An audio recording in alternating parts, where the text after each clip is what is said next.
masyado kayong flamboyant, masyado kayong bakla. Sobrang saya pag nagpa-perform ka. Yun yung parang kahit di kami kumain sa isang araw, basta makapag-perform lang kami.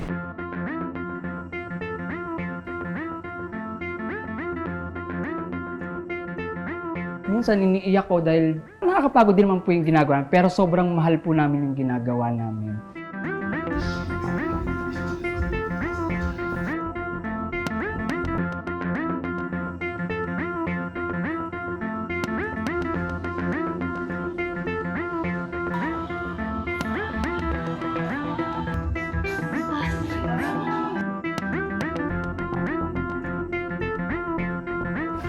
Hi, I'm Zed, aka Madayaw. I'm a drag artist.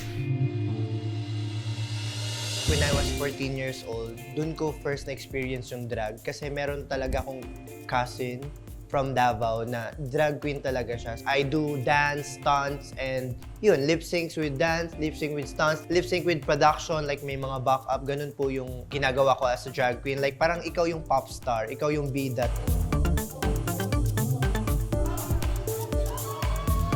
Nag-start siya na pagiging athlete since grade 3. Then, until high school, naging dancer siya. Then, ginamit niya yung pagsasayaw niya para makatungtong dito sa Manila, makapag-college, makapag-aral. And dun po siya naging captain and member ng Adamson Pep Squad. So, yun din po yung nagpa-tapos ng pag-aaral niya. Ayun, sasabi mo bakla. Kung feeling mo magaling ka, you're not feeling well. Hi, I'm Jed, also known as Riley Nicole. I'm 23 years old. I'm a drag artist and I do stunts. Ako lang ata yung pinakamatanda sa aming magkakaklase. Hanggang sa tinanong na ako bakit lagi kang puyat.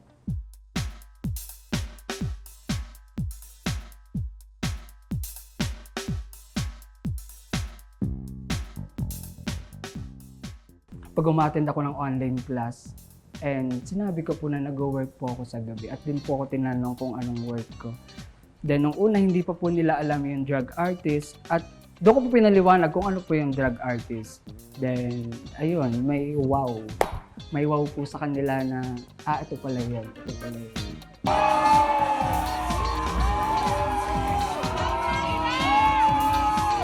Grade 5 to grade 7, nag-gymnast na po ako nun at since grade 6 po kasi ako, dancer na po talaga ako. Nag-workshop na po ako noon. Hanggang ngayon po, na-adapt ko pa rin naman po yung mga natutunan ko noon sa pagka-class. Si Jed po ay naging makeup artist. Kasi hindi alam ng magulang niya before na isa na akong drag artist. Nalaman na lang po ito last year. Kasi ang pagkakaalam pa nila na habang nag-drag ako is dancer pa rin po ako. Pinagtuunan ko siya ng oras, buong pandemic, inaral ko kung ano ang drag. At ayun, ito na ako ngayon, 2021 nag-start ako mag-perform. Nung unang perform ko po noon, din ko po siya minahal kahit sobrang liit lang po ng kinikita ko po noon. Tsaka si Jed ay sobrang mahiyain out of drag. But in drag, dun ko lang po naiilabas yung confidence na meron ako. Hi, I'm Zed. I'm Jed, Get ready with us. Drag Edition. Woo! Kasi feeling mo maganda kayo, di ba? Oo.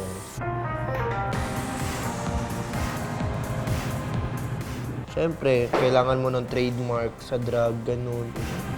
So good.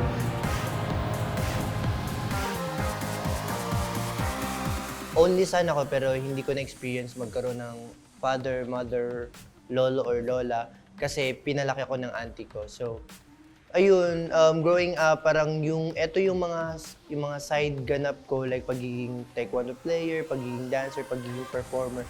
Dito ko nakikita yung parang family na hindi ko na-experience. Kaya, ito yung nagiging inspiration ko to move forward, to achieve my dreams. Yung drag ko is parang combination siya ng femininity and masculinity kasi yun yung pinopromote ko or yun yung nire-represent ko sa drag queen, yung pagiging duality ko. Binibigyan ko ng chance yung masculinity ko in drag. So hindi lang puro babae lang yung makikita nyo sa akin. Like parang mukha akong babae pero yung galaw ko, yung mga trabaho ko is pang lalaki. Parang ganun.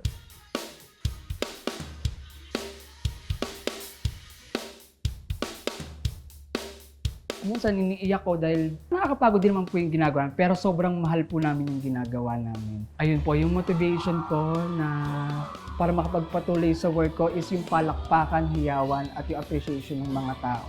Dahil din po, nagiging masaya po kami at masarap po sa feeling na, kasi ganito yan ilalabas mo pa lang yung paa mo sa entablado, magpapalakpakan at maghihiyawan na yung mga tao Kasi sobrang mahal mo yung ginagawa mo, tuloy-tuloy ka pa rin doon sa pagtatrabaho mo.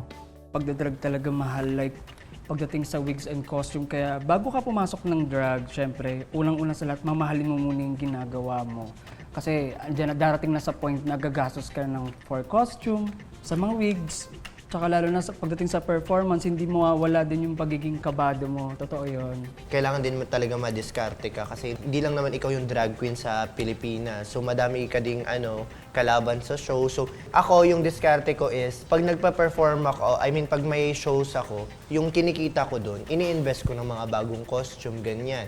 Tapos, syempre, yung rule sa drag is tip your queen. So, syempre, titip ako ng bongga, tsaka chichika ako ng mga customers talaga na magiging friends ko na hanggang sa hindi dadaanan ko na lang sila next time. So, mag-aabot na sila ng mga tip. Kasi yun yung parang yun yung parang ginagamit ko din to invest something, parang pangdagdag sa drag ko. Tapos, Manghihingi lang po ako panggamot kasi nabugahan po ako ng kalay. Ayun po, thank you. yun na din yung balance sa pambili ko ng food, pambayad ko ng rent, kasi nagre-rent lang ako dito. So, kanya-kanya talagang diskarte sa drag. Hindi talaga madaling mag-drag, te. Like, dadaan ka talaga muna sa mababa bago ka, syempre, darating na sa point na magpapakilala ka ng pangalan mo. Kaya kahit kami hanggang ngayon, nahihirapan pa rin naman kami mag-drag. Pero dahil mahal namin yung ginagawa namin, patuloy lang kaming nagpapasaya ng mga tao. Image mo kasi yung dadalhin mo, no, sa pagiging drag queen. So kung kaya mo namang gumastos sa drag or sa drag mo, okay na yun. Pasabog yun. Okay lang maging drag kung baon mo lang naman is yung talent mo. Huwag mo masyadong i-pressure agad yung sarili mo na ganito ka na kaagad. Like, accept things, step by step. Parang one step at a time. O, teka lang. Masyado ka lang, nakatingin sa amin na masyado na kaming iniidolo. Makeup lang yung usapan, kaya abangan nyo na lang yung perfect na transformation. Welcome mga kaibigan sa another week naman po ng Dragon Lip Sync Battle! Sila lang! Siyempre, hindi naman natin papalagpasin yung moment na hindi natin mapanood yung performance nyo, no? Kasi first time ko din talaga makakapanood ng live yung klase ng drag na ginagawa nyo, which is yung mga stunt nyo.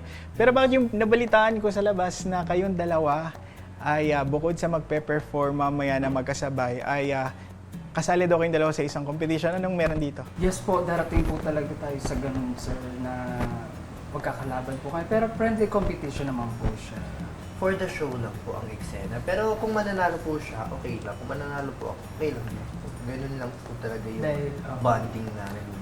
Ngayon, ang itsura nyo ay ready na. Pero pag ilang video nyo online yung napanood ko, no, talagang nagulat ako dahil eksena kayo sa mga online video na napanood ko na talaga namang pinapaikot-ikot nyo yung buhok nyo. Gaano ba katibay ang wig na meron kayo? Actually, investment din talaga yung wig, no? Ito po kasi human hair talaga siya. So magaan siya kahit ibalibag mo siya. Pero syempre, meron kang i-apply ng mga products para dumikit siya sa anit mo or sa skin. Halimbawa, ito, Yan. wig glue, Yan. spirit gum kung tawagin sa mga drag artists, at adhesive naman para sa mga gumagamit mga prosthetics.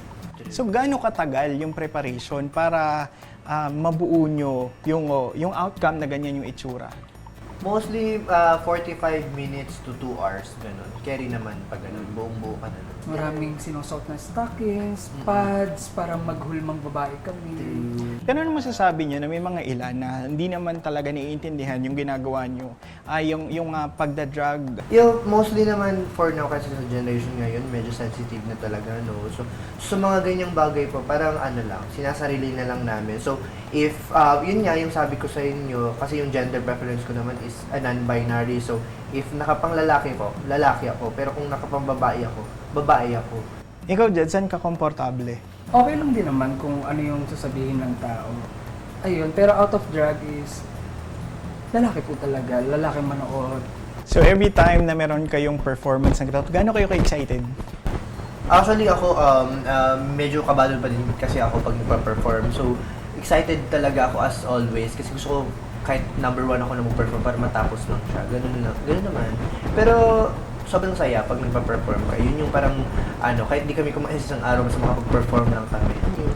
Ayun, masarap talaga pag inaabangan ka ng mga tao, yung mga palakpakan at iyawan. Pero andun pa rin yung pagiging kabado namin. Like, minsan nangangatog pa kami bago kami mag-perform. Kahit ang tagal na po namin itong ginagawa dahil kaya po kami kinakabahan dahil hindi sa lahat ng show namin iisang tao lang yung mga pumapasok. Kumbaga pa iba-iba pong tao rin talaga. Kaya kinakabahan din po kami kung magugustuhan po ba nila yung performance namin o hindi. Kaya yun, kaya masarap sa feeling na naghihiyaw at palakpakan sila.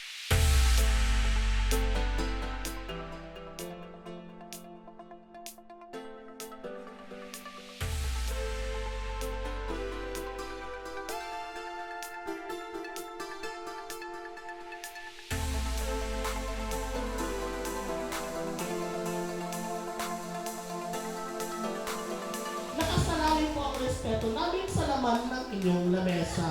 The more order, the more respect. All the way from Davao City, from the House of Silhouette, give it up for Ma Dayao, ang pagkabalik.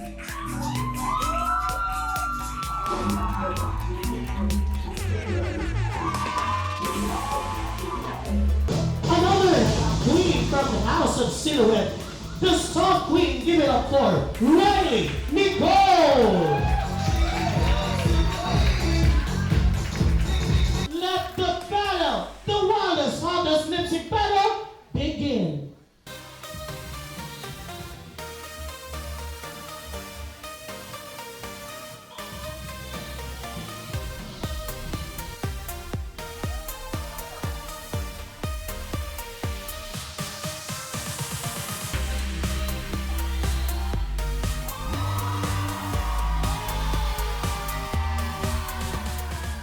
Maraming salamat mga bro.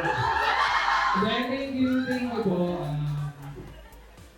Grabe, iba po kasi talaga yung pagod namin ngayon. Talagang hindi ko alam kung naibigay ko ba yung best ko dahil ako po ay wala pa talagang tulog since sinasabi. Kaya work din po kasi. Sana kayo din. Ay, tayo po na! Hindi kita pagbibigyan ngayon. Hapak. Two to the Wine Queens stand before me.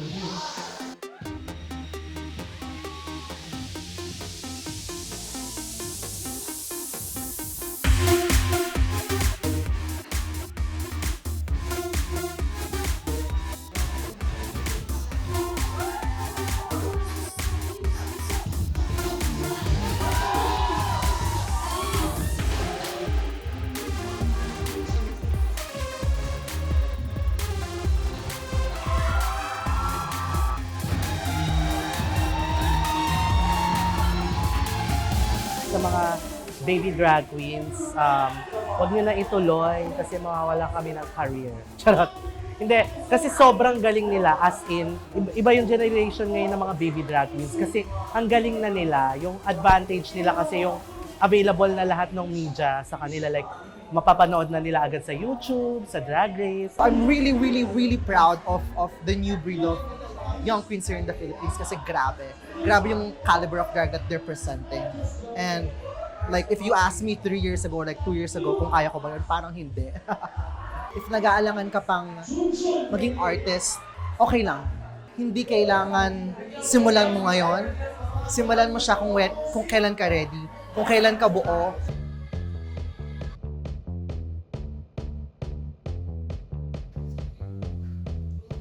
Respect each other ng mga queens at yun po ang yung mas tanggapin pa po kami ng mga tao.